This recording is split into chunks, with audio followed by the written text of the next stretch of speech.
నిన్నగాక మొన్నే ఇరు తెలుగు రాష్ట్రాలకు కూడా కేంద్ర ప్రభుత్వం అవార్డుల పంట పండించింది. అందులో భాగంగా కీలకమైనవి ప్రాజెక్టులే.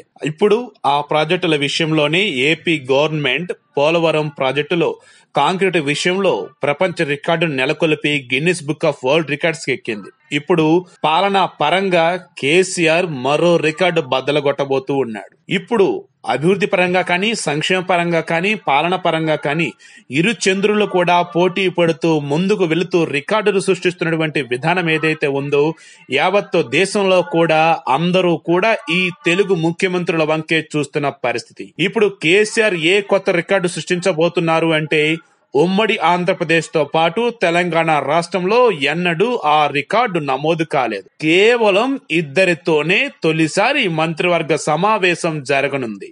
ముందస్తు ఎన్నికల్లో అప్రతిహత విజయాన్ని దక్కించుకున్న కేసీఆర్ తనతో పాటు కేవలం ఒక్క మహమ్మద్ అలీకి మాత్రమే మంత్రిగా ప్రమాణ స్వీకారం చేయించారు. ఆయనకు తర్వాత హోంశాఖ కేటాయించిన సంగతి మనకి తెలిసిందే.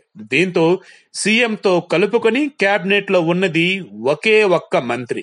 ఇద్దరితో మంత్రివర్గ సమావేశం జరిగిన దాఖలాలు గతంలో ఎన్నడూ లేవని ఓ సీనియర్ నేత వెల్లడించారు. ఇప్పుడు కేసీఆర్ నిర్వహించబోయే మంత్రివర్గ సమావేశం మరో కొత్త రికార్డుగా నిలవబోతూ ఉంది.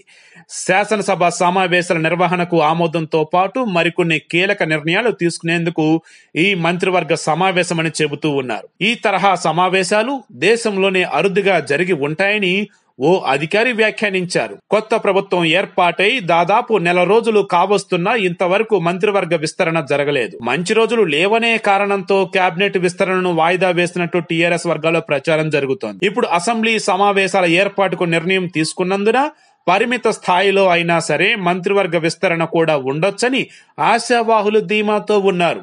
అయితే అది ఎప్పుడు అనే తేదీ మాత్రం తేలాల్సి ఉంది. ఎక్కువ మంది ఈ నెల 18న మంత్రివర్గ విస్తరణ ఉండొచ్చని భావిస్తూ ఉన్నారు.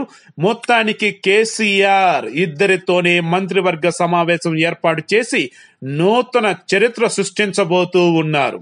సో అటు ఏపీ సీఎం చంద్రబాబు నాయుడు ఆయన రికార్డుల పరంగా ఆయన ముందుంటే, ఇటు తెలంగాణ సీఎం కేసీఆర్ ఈయన రికార్డుల పరంగా ముందున్నారు. అటు ఈజ్ ఆఫ్ డూయింగ్ లో ఏపీ అండ్ తెలంగాణ పోటీ పడుతూ ఉన్నాయి ప్రపంచవ్యాప్తంగా ఉన్నటువంటి పరిశ్రమలని ఇక్కడికి ఆకర్షించడంలో.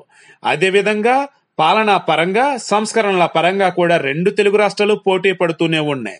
సో ఏ రకంగా చూసుకున్నా సరే మన భారతదేశంలో మాత్రం ఖచ్చితంగా ప్రతిరోజు అటు ఏపీ కానీ ఇటు తెలంగాణ కానీ రెండింటిలో కూడా కొన్ని మేలిమి వార్తలు, రికార్డులు ఉండే విధంగా మాత్రం న్యూస్ లో నిలుస్తూ ఉండటం ప్రతి తెలుగోడిగా మనమంతా కూడా గర్వపడాల్సిన విషయం.